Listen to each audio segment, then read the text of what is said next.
All right, our last learning teaching interaction, I believe. I'm just going to kind of go through some things that I felt were important. I guess it's all important, but the things that really stuck out to me and the things I feel like I can really apply. I just want to read something really quick. It says, consequently, FLEs can be effective with high need populations such as teen parents or incarcerated fathers by providing research-based information or materials, support group opportunities with open sharing and peer support, or skill building sessions that teach problem solving and goal setting. And I am interested in this population. I'm actually doing one of my workshops at a women's day shelter. And I feel like prisons and day shelters, homeless shelters, different places like that could really use FLE. So I thought that was good. Another thing I can talk about is number one on on week 9. In a nutshell, what is the basic purpose of goal or article from Myers-Walls?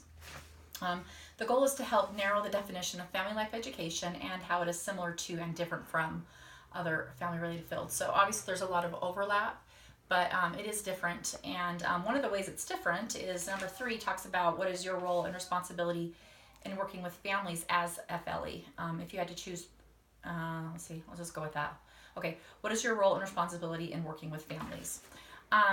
So I think it's very important as an FLE educator to try or to teach families preventative.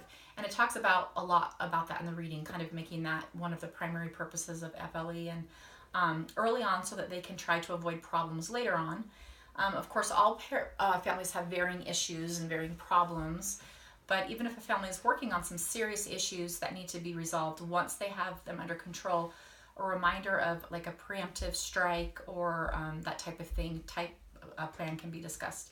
I feel like preventative measures are the very most important thing to keep families safe and to keep families strong. And just an example of this, when my husband and I first were married, we both sat down and just decided to set boundaries for each other, for ourselves, for our family, so that when times got tough or things came up that they would be easier. So my husband was always really and is always really vigilant with and not ever being alone with a woman. And so he's in the workforce and he has meetings and different things that he has to do. And on so many occasions he has called me and said, hey, will you come down to whatever restaurant or wherever where he's going to be there alone with a woman to do some kind of evaluation or some kind of meeting. And I don't ever really, I don't know like if they're going to be okay with it, but he always just says come, that's what I do, and they seem to always be fine with it. And it's like appropriate, and I just kind of sit in and hang out and have lunch with them while they talk about different things. And the things they're talking about don't necessarily need to be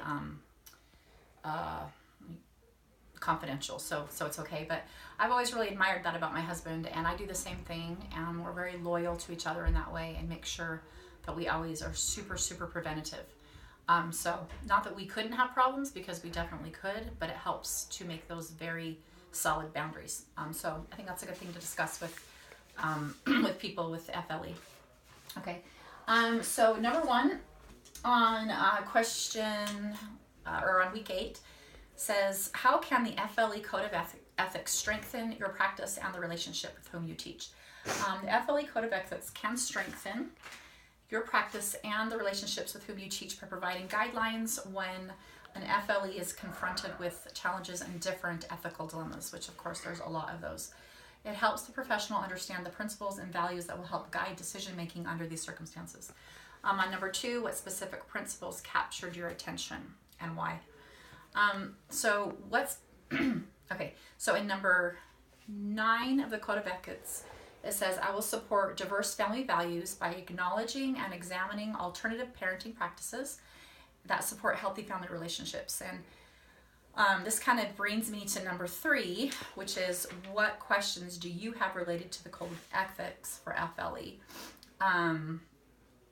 I realize alternative parenting practices could have various meanings.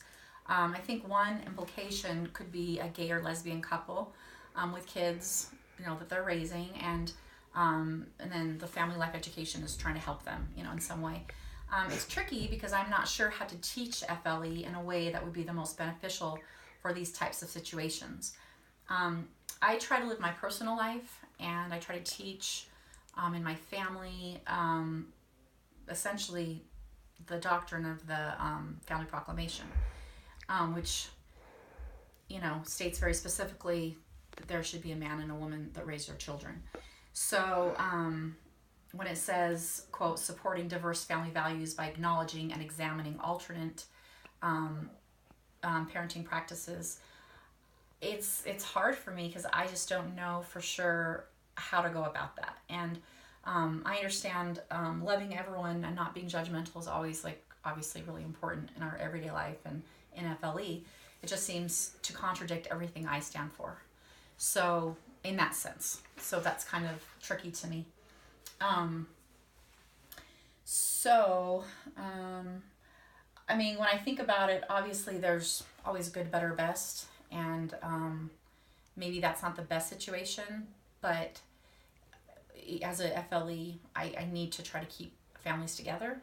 And since they're already in that situation and they're not going to dissolve that situation, especially if there's like a child that was adopted or something with two men or two women or something like that, that I would do my best to keep that family together and teach them the principles that I would teach other people by being loving and accepting and all those things within their family.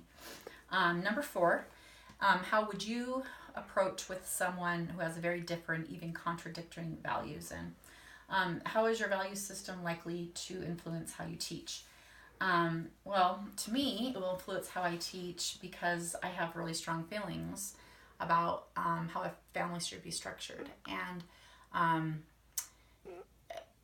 obviously there's so many different types of families now, but I really believe in the Family Proclamation, and I've thought a lot about this and how I'm going to go out and do that. And so maybe it really just comes down to, I don't know, down the road after I get my master's degree and that kind of stuff, like who I choose to counsel. Because people can choose me and I can choose them, and not everybody, has the same values or morals or however you want to put it.